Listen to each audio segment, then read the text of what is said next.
इस अत्यंत रोचक वीडियो में बताएंगे कि महान वैज्ञानिक सर जगदीश चंद्र बोस ने कैसे सिद्ध किया था कि एक टिन के टुकड़े में भी प्राण होता है। और अगर इस टिन के टुकड़े में प्राण होता है तो इसका मतलब कुछ भी निर्जीव नहीं है। अगर कुछ भी निर्जीव नहीं है तो जिस गोल पत्थर को रखकर भगवान के रूप में श्रद्धा से हम पूजा करते हैं उसमें भी प्राण है और उसका भी रिस्पांस होता है। यह सिद्ध हुआ। सर जगदीश चंद्र बोस ने सिद्ध किया था कि पेड़ पौधों में भी जीवन है, वे भी जीव जंतु की तरह एकदम जीवंत प्राणी है। तो ये तो आप जानते ही होंगे। नमस्कार, मैं हूं विनय बिहारी सिंह। मेरे YouTube चैनल पर आपका बहुत बहुत स्वागत है। इस वीडियो को बनाने में मैंने इस पुस्तक ऑटोबायोग्राफी ऑफ योगी की मदद ली है। चैप्टर 8 में यह प्रसंग है। इस पुस्तक को लिखा है महान सन्यासी परमहंस योगानंद जी ने। आइए इस प्रयोग और उन्होंने क्या किया इस पर आगे बढ़ते हैं और जानते हैं कि और क्या रोचक उन्होंने सिद्ध किया। महान वैज्ञानिक जगदीश चंद्र बोस ने वायरलेस का आविष्कार महान वैज्ञानिक मार्कोनी के बहुत पहले कर लिया था और उन्होंने वायरलेस के बारे में विस्तार से वैज्ञानिक सर्किल में बताया भी था। तो ये घटना 1917 के आसपास की है। परमहंस योगानंद जी के कलकत्ता के घर के पास ही रहते थे सर जगदीश चंद्र बोस। परमहंस योगानंद जी के उनके घर गए और उनसे बातचीत की तो उन्होंने कहा कि आप मेरे अनुसंधान केंद्र में आइए, तब मैं अपने जो मैंने क्रेस्कोग्राफ नाम का यंत्र मैंने बनाया है उसकी गतिविधियों से कोई भी मूवमेंट अनेक गुना परिवर्तित हो जाता है।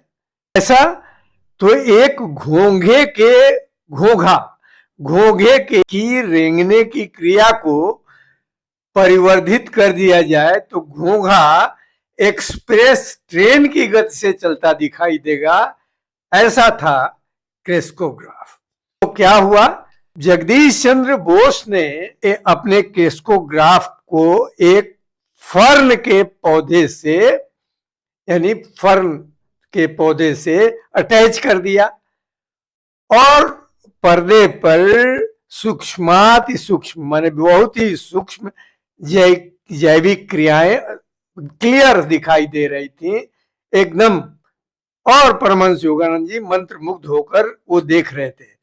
पौधा धीरे धीरे बढ़ रहा था और बोस महोदय यानी जगदीश चंद्र बोस ने पौधे की नोक को धातु की एक छोटी सी छड़ से छुआ। पर्दे पर चल रहा मूक नृत्य हठात रुक गया। मैंने जो ही छड़ से उस पौधे के ऊपर छुआ वो पौधे की गतिविधियां रुक गई और जैसे ही छड़ हटाई वैसे ही लयबद्ध थिरक फिर से शुरू हो गई। तो जगदीश चंद्र बोस ने कहा कि आपने देखा कि कैसे थोड़ा भी बाहरी हस्तक्षेप संवेदनशील उत्तकों के लिए बाधक है। यानी पौधे जीवित है, उनको डिस्टर्ब किया जाएगा तो वो उनकी गतिविधियां रुक जाएंगी। उन्होंने कहा अब देखो मैं इसे क्लोरोफार्म दूंगा, क्लोरोफार्म जिससे आदमी को बेहोश किया जाता है। फिर इसका प्रभाव नष्ट, जब क्लोरोफार्म दे दूंगा तो नष्ट ये पौधा बेहोश हो जाएगा और जब मैं क्लोरोफार्म को नष्ट करने वाली औषध दूंगा फिर पौधा अपने नॉर्मल रूप में आ जाएगा।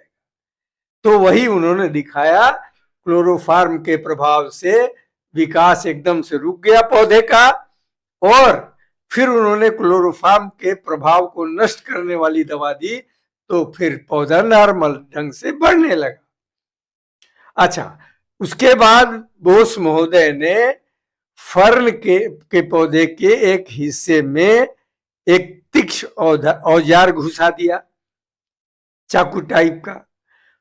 तो उन्होंने पौधे के तने को अंततः ब्लेड से काट दिया तो एकदम से तीव्र छटपटाहट आई उस पौधे में और मृत्यु की अंतिम स्तब्ध करने वाली शांति। तो ये सब चीजें बताती हैं कि कैसे पौधा जीवित रहे। जैसे हमारे शरीर में खून दौड़ता है नसों में, उसी तरह पौधों में कैपिलरी एक्शन, कैपिलरी ट्यूब के एक्शन की तरह वो रस दौड़ता रहता है पौधों में। इसलिए पौधों के जीवित होने का स्पष्ट प्रमाण उन्होंने दिया था।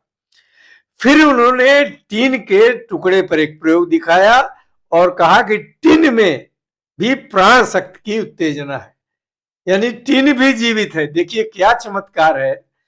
और उन्होंने उस पर क्लोरोफार्म लगाया और देखिए टीन का जो मूवमेंट था वो रुक गया, स्थिर था टीन, फिर भी उसमें सूक्ष्म मूवमेंट हो रहा था, यानी टीन भी जीवित है।